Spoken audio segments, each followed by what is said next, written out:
Well, I've always, I grew up liking animation, but there was something about the three-dimensional animation that I always found in certain instances to be more powerful, more real. I've never liked animation just for animation's sake. I always think it should just serve whatever the story or is. And there's something about this story that I believe in so much and like so much that the idea of kind of bringing it to life into another dimension, it just feels that much more powerful. Tim actually is a graduate of California Institute of the Arts, which was a college that was founded by Walt Disney. Tim graduated from that and then went into the Disney animation department over 10 years ago. Well, Vincent was something where we wanted to experiment with doing stop motion, but techniques usually fall into one category. It's like we're going to do all claymation or stop motion. What we like to try to do is use lots of different techniques, even use some cell animation mixed with the three-dimensional to give it, just a slightly different, maybe more graphic qualities. It was something that made me very excited about the process, for sure. In fact, it's while he was at Disney 10 years ago that he wrote the story and created the story and many of the characters for Nightmare. Every Christmas you'd watch things like Rudolph the Red-Nosed Reindeer or like The Grinch That Stole Christmas. Those were my favorite like holiday specials when I was growing up. So when I was working at Disney, I designed something that's sort of like the reverse of that. It's like the Grinch in reverse, so to speak. Tim very much developed the story. The concept is his, the main characters, the tone, the look. The company at that stage wasn't really interested in doing this project. And when Tim Burton went back to Disney a couple of years ago and said, "You have a project of mine that I'm still interested in doing." Pulled it out of the dusty archives, and Jeffrey Katzenberg's eyes lit up. Let's do a picture. I had one meeting with Tim, and it was set to go. They dug out not only his treatment, they dug out a lot of his artwork. And if you go upstairs and you look in our art department, if you look on the walls, you'll find as much of Tim's original artwork as you will the stuff that we've now done in terms of designing sets. So it's his artwork from that long ago is really the kickoff point for the design of the movie. Sort of a long history, 10 years in the making.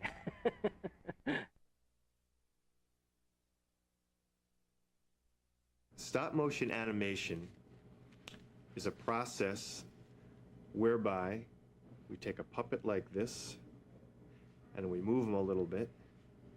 Take your hand away, take a picture. We move them a little bit more.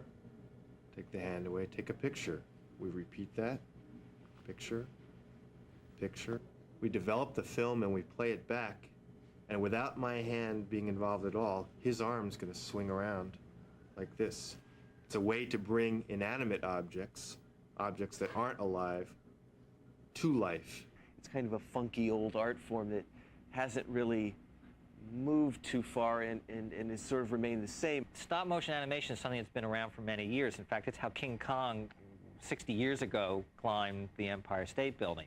The art of stop motion animation was pioneered in the early 1900s by French filmmaker Georges Méliès, who astonished audiences with his science fiction adventure, Voyage to the Moon. Other film pioneers like Émile Cole, Willis O'Brien, George Powell, and Ray Harryhausen took the stop-motion process further. We have a lot of equipment that was used on those old films here, old 35mm Mitchells. It's the standard to use old Mitchell cameras. They have very precise movements which were copied by Panavision, actually. They're also affordable because we may need as many as 12 or 15 cameras. We're shooting at 24 frames a second, which means that we have to pose the character 24 times for each second of actual completed film. And we don't just do one move and that's it. We move his hips and then move the right knee and then we move the ankle and then move this block and that and the neck and the arm and the elbow and the fingers and so forth. It's called persistence of vision, which means your brain can look at a series of images very quickly, one after the other, and it blends them together so it looks like motion. Stop motion instead of live action, it's more fantastical, more powerful at times than cartoon animation or currently computer animation. It seemed like the best technique to use for this story.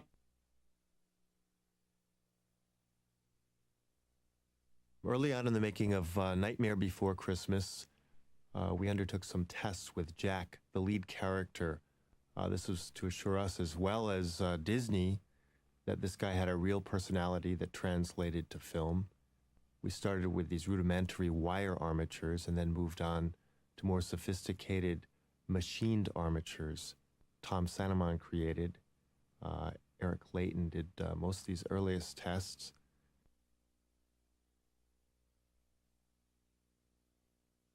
Another early test we did was taking Tim Burton's reindeer design. Here's Zero, the ghost dog, beam split in, an old-fashioned technique to give him a ghostly appearance where he's reflected at half exposure into the lens. And then this was a little setup Rick Heinrichs created, very small, much smaller than we'd actually use to give a sense of what the lighting might be like, some of the possibilities. This is a test I concocted of a scene that never was to really exist in the film, but it was an attempt to go beyond just individual characters, really get into lighting, character interaction, different techniques of Zero. Oh, Zero, my only friend. How can I even show my face in this world or any other world ever again? Woe, grief, and blackest lamentation. If only someone had the power to reach out and release me from this unendurable torment. Someone who might put an end to my meaningless existence. Someone that... Thinking of me, Mr. Skellington? Now don't act so surprised. You really didn't imagine your goons and goblins... Danny Elfman, we have a nice history with him. He's also quite brilliant and imaginative, and his work in this movie is really spectacular. We've worked together at least my whole career, you know, in movies and all, and it's just been the greatest collaboration I've been involved with. He's a great songwriter as well as a composer. It doesn't take a lot of talking for me to pick up on exactly what he's thinking. And this, probably more so than anything we've done, he started talking about it, he showed me a few pictures, and I instantly knew what this character was. We didn't have to go through any major soul searching on this one. The style of the music sort of grew from the story. I mean, so I don't know, we didn't start out going it should be this or that. It sort of grew from the images in the story and took on a life of its own. Basically, we didn't really have a script, and there was the storyline that Tim had from years earlier. And so we were running out of time, and I just said, well, I'll just start writing some of the songs based on what we talked about. And I started, and he'd come over and he'd listen to it, and then I'd say, let's just talk about the next section of the movie. And we'd talk about it and tell me, oh, and he does this and that. And I said, great, great. And as soon as he left, I'd immediately go and start writing that next song that got us through the next period. And 3 days later, I'd call him back, and he'd come and he'd listen, oh, great, and now describe the next couple of scenes. And we really did it just like that, one song at a time. He had pictures of all these characters, and if he didn't, he'd pull out a scrap of paper and draw it for me. So I had some really good visual stimulus to get going. On the musical level, it's very much an old-fashioned musical. So there's a lot of narrative of the story being told in the songs, which is something that they used to do and don't do so much anymore. The songs all very much contribute to the wholeness of the story. That's how many musicals used to be done. Back in the heyday of the American musical, the songs did in fact tell big chunks of the story, and what they'd call the book would either be happening simultaneously or following it very often. Because no matter what you write in a true musical, when the songs come together, it then dictates where everything else is going to fall around it, because we'd find ourselves with huge chunks of story being told in the song, and it wasn't necessary to tell it in dialogue scenes. As in other traditional animated films, we record voices first, we record the songs first. I only met Henry after I'd basically written the 10 songs. Since I am the producer of all the music, I was involved with who is going to sing a song, because ultimately it would be my responsibility to either get the performance out of them or not. We probably had 4 or 5 all-day intensive auditions with 20, 30, 40 people going through, singing pieces of the songs. And it was one of the most exhausting things I've ever had to do. I mean, with these lists of notes and listening to what they can do in this song and what they can do in this song, and then I would turn it over to Henry, and Henry would have him read some dialogue, then he'd turn it back over to me, and I'd have him try singing unison with me, and then I would sing a different part and tell him to go down an octave, and then I would go down and tell him to sing up, and trying to find out who can sing in what ranges, because we were looking for a very versatile crew. Never says a word. Hope he hasn't died. Whoa! Oh yeah, I'm the Oogie Boogie Man. Seen the storyboard of the number, and I just see him menacing Santa Claus and doing some of the things I saw in the storyboard. I mean, there's things like, you know, the equivalent of a close-up. So when he's really in his face, it's a little more intimate, like this, you know. Or he's back here, and it's really like, you know, from across the room. So just trying to match that up to what the animation will be. There's this great range that I got to express. Sally's song is very simple and sweet, a little bit of Kurt Weill there. I knew that it would raise a lot of eyebrows because the character is not a typical Catherine O'Hara character, but she came over to my house and I played her the song, and she sang it along with me, and I was just immediately impressed because it was way up high outside of what one would expect her range to be. But she projected a really lovely innocence into the song that I really liked. And sit together now and forever, for it is plain as anyone can see, we're simply meant to be. A live action film, I'm just doing the score. Essentially, I'm just looking at film that was already shot and writing music to accentuate whatever's supposed to be accentuated at that moment, whether it be the character or the action or whatever. I would say the difference between 3 years worth of work on something like this and 6 or 8 weeks on a score, you can't really compare. It's got a wonderful story in it, and it takes you into a completely imaginative and unique world. We never wanted to go for anything too gruesome. It's like, why do so many little kids want to dress up as monsters every year? Tap into that feeling, that very innocent feeling to like transform yourself into something more powerful and scary, but all in good fun. Caroline and I would fly up there every now and then, and we'd look at storyboards as things were progressing. And I would give my input, and Caroline would give her input. And Henry had this great team up there in San Francisco, and they'd be coming up with tons of stuff. And Caroline and I would brainstorm and come up with little things. And there was a period there where the script was coming together and the elements between the songs and everything where it was very collaborative. I've worked with Caroline on Edward Scissorhands, and she's like one of the few people that you know, I don't have to speak and she knows what I mean, and I really do appreciate that. And no, so it's a real pleasure. She takes the time to try to understand me, and I do really appreciate that. In the first place, I was chosen for the job because I'm from the same planet, if not the same neighborhood as Tim. He's somebody that's just got a lot of talent and passion, and he's knows a lot of people. There's a very small group of people that do this kind of work and do it well. I met him at Disney. I had been there a couple of years, and Tim got out of CalArts, where I had also gone. I feel very lucky that we've got a group of people that are very good at this. These are the best people in the world at what they do. The core is about 100 people. The studio did not exist in this configuration. There was a building here, a shell, but in terms of all of the people and the equipment, none of that was in place for this. We had to create a company to do this. We moved into this building, I think, in July of '91, and we had to be in production by October 1st. So we had a very short period of time to put together the crew and all the equipment and all of the things that we were going to need to do that, and start the design process of designing the puppets and designing the sets.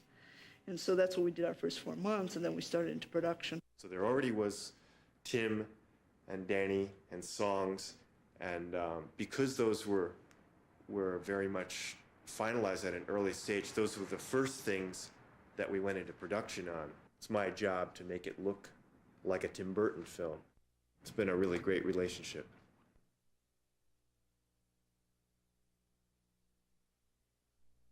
My team and I work with Henry, the director, doing these storyboards here that visualize and plan what the film's going to be. We do the first visual attack on the film.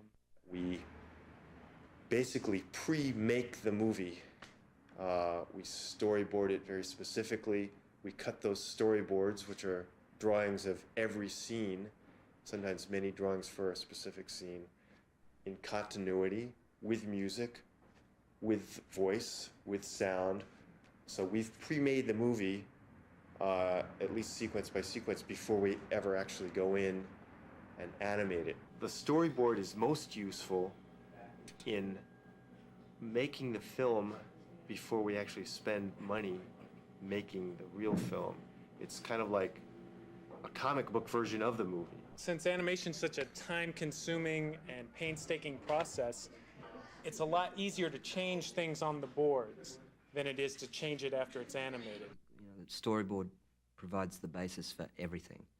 The timing, the action, the gesturing, the whole attitude to each scene and each sequence.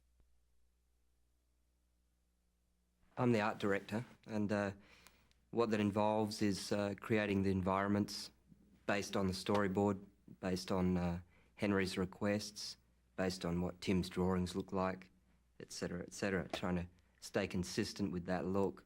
The art direction is very much along the lines of what Tim Burton has done in other films, especially his first short film, Vincent, as well as Edward Scissorhands, German expressionist combined with Dr. Seuss. Halloween is very dark. Everything is lots of silhouettes and almost like a black and white movie, really trying to get that style. We wanted it to look like an old horror movie, Frankenstein, Caligari, which are these old 20s and 30s film.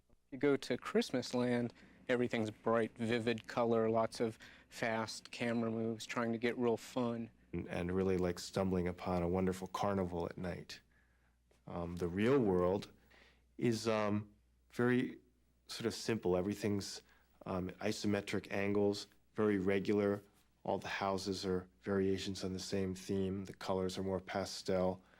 Anyway, those are sort of the looks of the different worlds. We'll take the storyboard sequence by sequence. It might work out that we're in one room. Well, we draw that room from several different angles to cope with the storyboard and its needs.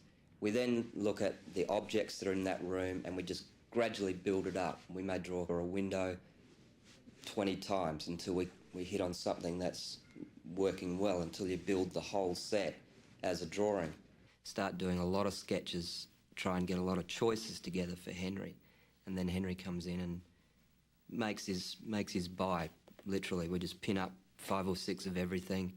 He has a feeling about what he personally thinks works the best. We combine them, get it down to a couple of alternatives, and then all focus on that. It should be like opening a book, like a pop-up book, or finding an illustration in a storybook that feels like you could fall right into it. Even given that, we're trying to then twist that by putting in weird perspectives, different objects playing against each other in different ways.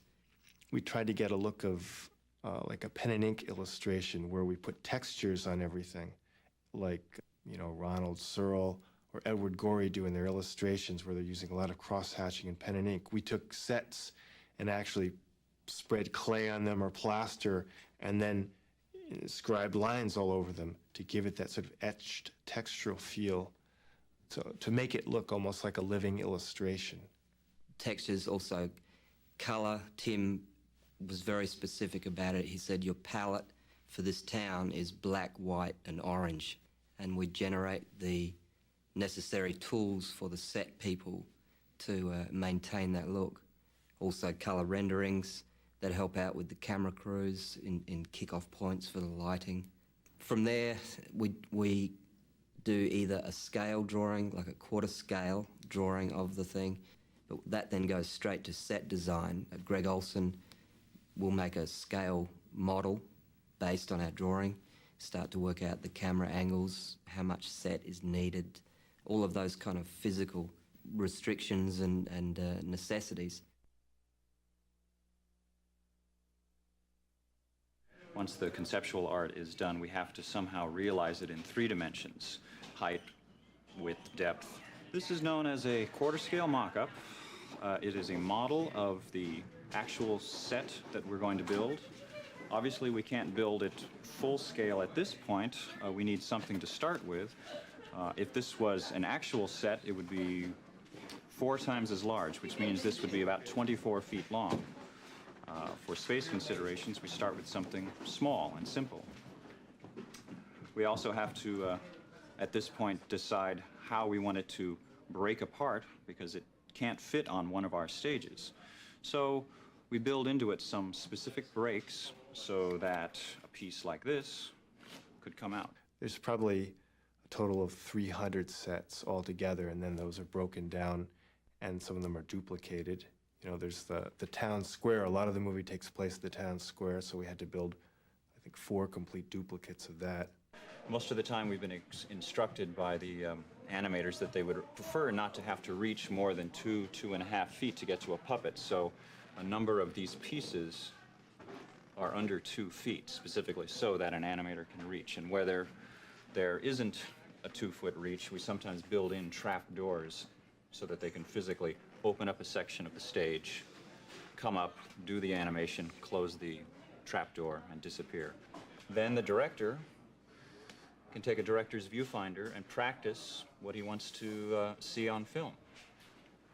For example, the shot would be something like this. And if the director likes it, then we can actually build this and send it through the paint shop, the model shop, who will do all the detailing, and then it'll end up out on one of our stages. We are building all miniatures instead of full-size sets, but we light them as if they're full-size sets using smaller instruments, but usually as many. There's often 20 to 30 different lights on one of our larger miniatures. The sculpture department was about 3 or 4 folks doing all the characters. We get drawings of the characters that the art department puts together, and then we sculpt them in oil-based clay. The oil-based clay is just the easiest because it's just very versatile, and it can be smoothed out with alcohol, and it has to be a soft medium, something pliable that when it's molded, we can use a hard mold plaster and it won't rip up the mold, and we can put the soft foam rubber into the same mold and it'll pull out. After a character is sculpted, then it goes to the molding department and it goes through the entire molding process. After they make a mold, they then lay a steel armature in the mold. The mold gets injected with a foam latex material that covers the armature. It's then baked out in an oven, taken out of the mold, and brought up to fabrication. From that point on, that puppet belongs to myself and my crew, the puppet fabrication department. He's our largest puppet. Oogie is stuffed with little foam pillows to give him a nice stuffed sack look. We remove the flashing that's from the mold. We clip that all off. Then we lay an evening seam around the piece. We put the different paint jobs or clothing, hair, fur, everything else that gives the puppet its full character, and then it goes out for animation. The foam sometimes tears in animation and has to be either reconstructed, recast, or be repainted and just made to look pretty again. This is what we call the puppet vault, and we keep all the spare parts and all the puppets that are ready for shots in here. There's an enormous quantity of puppets because we have as many as 20 stages going at once, as many as 15 animators working at once. There are approximately 72 different designed characters in this movie. With duplicates of those puppets so that we can have multiple setups going at once, where one animator's working with Jack climbing a tower, and another's working with Jack walking through the woods, and a third's working with Jack singing out in the streets. We'll have 7 of these puppets out and ready at all times. So for this picture, we have 200 armatured puppets. Each puppet has an armature inside it, which is basically a ball and socket, which enables you to move a puppet, a foam puppet like these. We usually get a sculpture or a drawing of, front view and side view, and then we'll determine where the joints are supposed to be. These are all hand machined parts that are made here by our machinists. Each one is very intricate, fits perfectly so it has a nice smooth movement. And this is what's contained within each and every one of these puppets. Usually the joints are one of 2 different types. There's ball joints and then there's hinges. Ball joints are like in his neck here. He can move it, almost like a universal joint, any amount of range. And those are good for general purpose joints. And hinges are really good for like down here in hips and in his main body because they can be tightened off really strong. The animator might actually physically cut into the puppet and lock this down really tight so it can't move, because this part of his body will be moving throughout the shot, but he has to have that very solid and secure. Sally, she's actually probably got the best armature for subtle acting.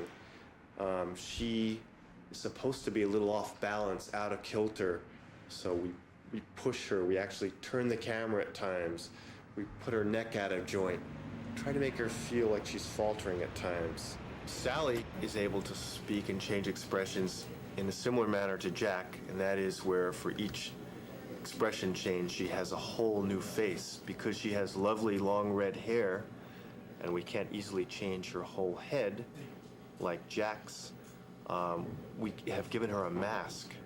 So from her hairline back, there's literally a mask for every expression change. Jack Skellington, in order to make him speak, we use a system of complete replacement of his head. So every time he makes a different mouth position, A, E, I, O, U, and then everything in between, and then in a mad way or a sad way or a happy way or a neutral way, we have to have a whole different sculpt of the head. We might use as many as 400 distinctly different Jack heads. Voices are read on exposure sheets so we know precisely when to change a mouth position. For instance, I need to use head number 43, so I'm to look here. There's 43, and that's the head that I'm using right now. We've fed a photograph of each head into this computer. Then we pick a head to match each syllable of the character's dialogue or song. This establishes which head or mouth position the animator will use. What's this? What's this? There's something really wrong. What's this? There's people singing songs. What's this? Everything is clear and precise so that in the replacement series on the mouths, you will be sure to not see any of the color move around in the animation process. Certainly no movie has been done to this extent, to this level in stop motion animation with these kind of production values. To try and get the kind of character and acting and just technical smoothness that hasn't been seen in the medium before is the biggest difference on this film. It's like making a live-action movie in slow motion, really. That the animator will get in here, be isolated, totally blacked out, a sign will be flashing, hot set, and they basically breathe life into these characters. They memorize the actions, then a frame at a time, have them go through their paces. We have some of the most creative talent working in movies today who have devoted, frankly, already well over 2 years of their lives making this movie. In a way, we treated it as much as we could like a live-action film where we actually cast the animators to the characters. So if we have a star character like Jack or Sally, we would have 1 or 2 animators, hopefully, at least with certain types of movement, work with that character. They're basically actors, and it's also a technique that could drive you, insane. It truly would drive him insane because he could do more films in the amount of time it takes to do just this one. So it's served him well to be the producer and creator of it and have myself and the team actually make the film, so he gets to come in and out. There's not a lot of glamour, and it's very hard work. You have to repeat what you're doing constantly. Just the concentration level, that can make you insane. That can drive you nuts. Some long hours, a lot of weekend work, a lot of nighttime work. You can't embark on a project like this and just dream about when it's all over. You really have to enjoy the meticulousness of the work. Also, on a daily basis, we always have a few completed shots, and that's what we live for, and that's why most of us got into animation, when all of our efforts come together and bring a character to life. It requires, in my opinion, quite an artist and a technician, and that's a hard combination to find. A lot of different people have to work with the same puppets and still make it look like it's the same character throughout the film. We normally get assigned a sequence to do, which is like 10 shots, 5 shots in a row. We look at the way the scene is boarded out and the way they'd like certain actions to maybe occur. We know the basic blocking. We know the length of the scene within a few frames. So there's a very tight, confined space the animator has to plug in. At that point, the animator becomes the character. He or she will actually perform the action for me. They'll memorize it with their body, act it out several different ways. I'll act it out for them. We go back and forth and arrive on something. Seems like a lot. It's down, picks it up, looks, there's something in there, huh? Reaches inside, gets bit, and then fixes it on, and leans in just as they finish.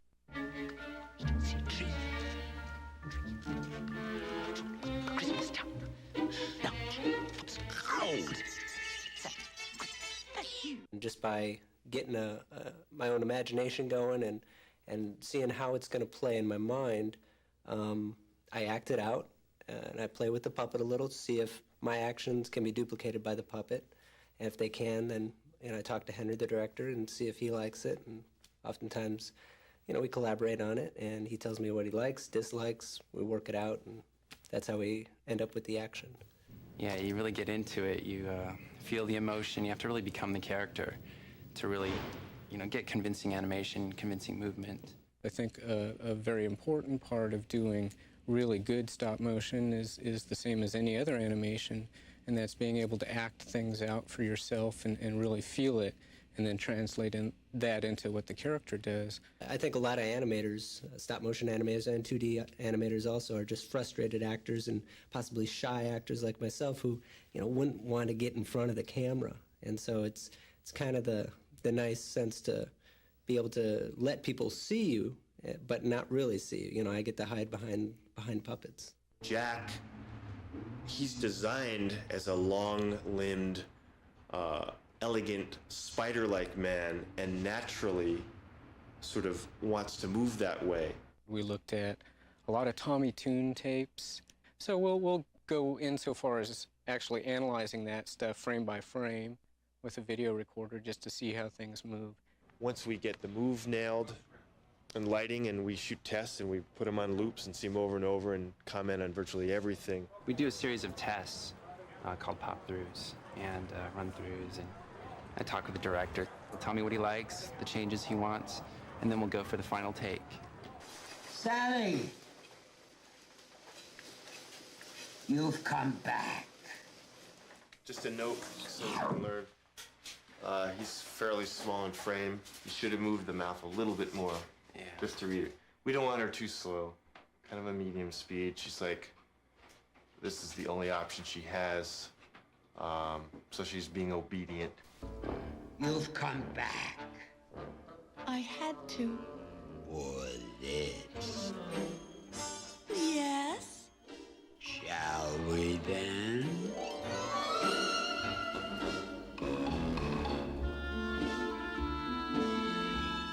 What Henry and I typically will do is we'll get together on a given shot.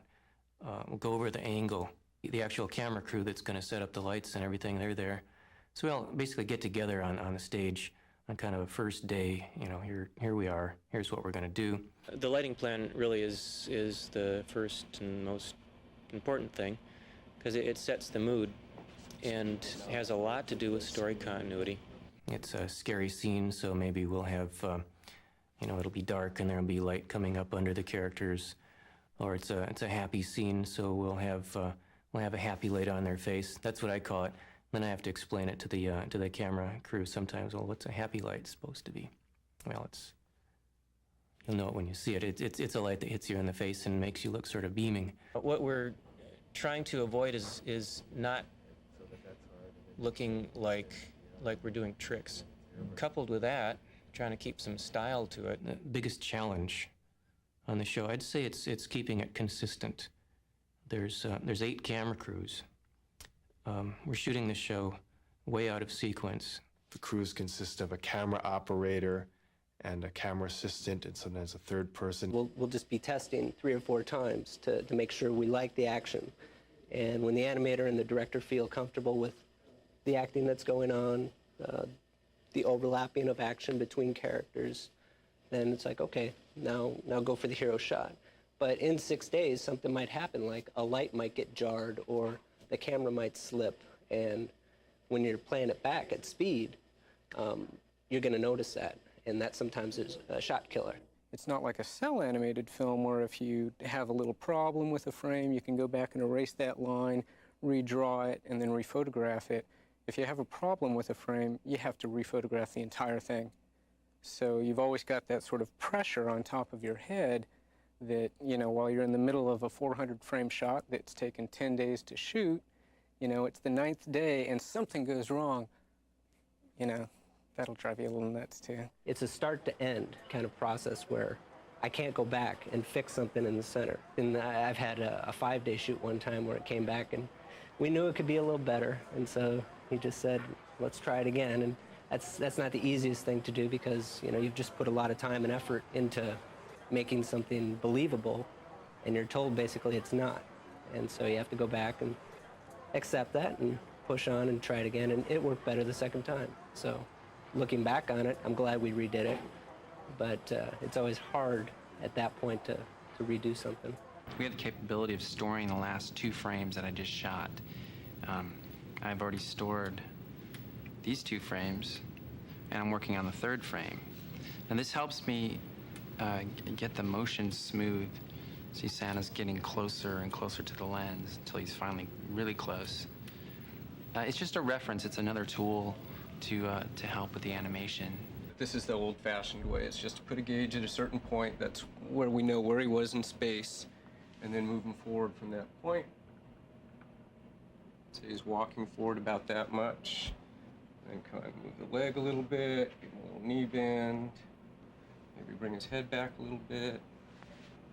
Bring an arm forward. Drop a hand down.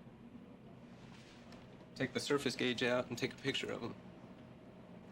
And then just keep doing it. I've been asked, how do you make a character blink? And it's actually one of the simplest things to make a character do, involved, you know, for acting and everything else. You have to plot out his action and act it out and time it and all this. But for blinks, for Jack, we have these replacement series. So what I do is just take these, place them into Jack's eye. And so I do that for both eyes. And then after I take that frame of film, I take this out, close it a little bit more, take the frame of film, and then put the closed eye in. I might do this for 3 frames. You know, so you're getting very quick action of just a blink, which brings the character to life even that much more. And that's just one more element of his realism. It's just an extra touch. Just because I cannot see it doesn't mean I can't believe it. One of the things that we are pushing the barrier with is a lot of motion control camera moves. So that means big, sweeping camera moves going through the scene as the characters act out. Particularly during songs, it's a lot of fun as an animator to be able to work on stuff like that because it makes your shots look more like a live action film, more fun. This is the one camera that can fly through the air in any trajectory. Other cameras are on simple tracks. They can slide along that track, pan and tilt. A few others can boom up and down. This can do everything. I'll talk to the director, and he'll tell me what the action is, and he'll give me an idea where he wants the camera to be. He might want it to start here and then come around to here during the shot. And then what I'll do is I'll take my motion control camera, which has all these different axes. It has track that'll take it in and out. It has swing, which will swing it around on this axis. It has a boom arm that takes it up and down. And then right here on the head, it also has a pan and a tilt and its own roll, and sometimes even a focus if I need to do that. So all those axes are programmed for the shot. Now here it is. We've given it 2 positions. Now the computer's going to compose the move for me. I've given it its start position. I've given it its end position. It'll use those 3 axes, the track, the boom, and the pan, and they're all going to play back in a way that will be hopefully pleasing to the director. Here it goes. As you see now, I'm getting my frame count here. Here's the whole move from frame 1 to 100. Basically, it's a lot of communication between me and the animator to know what he wants to do with the shot. It's a lot of communication there, and we tweak with it. We have about 3 days to do this, to get the shot ready to go before the animator has to take over the shot. Throughout the picture, we have some ghosts that are cell animation. We try to add atmospheric effects and characters like snow, smoke, shadows, fire, and electrical lightning bolts. Here, Gordon Baker studies a frame of packages being delivered by cartoon ghosts. First, the packages, which we fly on strings, are traced a frame at a time in a process called rotoscoping. Then the ghosts are hand-drawn to fit a frame at a time around those packages. The 2 are composited together, and that's the result you see.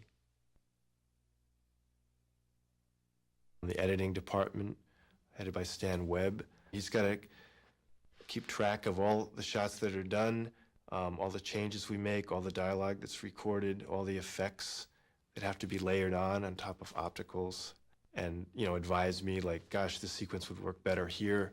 Let's cut this short. You really need a close-up here, Henry. It's actually a pretty complicated job. If it all works together and runs smoothly, that's the payoff. That's the reward. I'd like to think that our efforts using real light, real materials, real sets, and real talent will, you know, give the audience something special, maybe a certain level of charm. That's what I get every day in screenings when we look at finished shots. And to see it sort of happening is great. I mean, it's, for me, sort of watching the shots and things unfold, it's after 10 years, you know, designing it 10 years ago, it's really like a dream and very surreal and beautiful. So it's great. I mean, I'm very happy.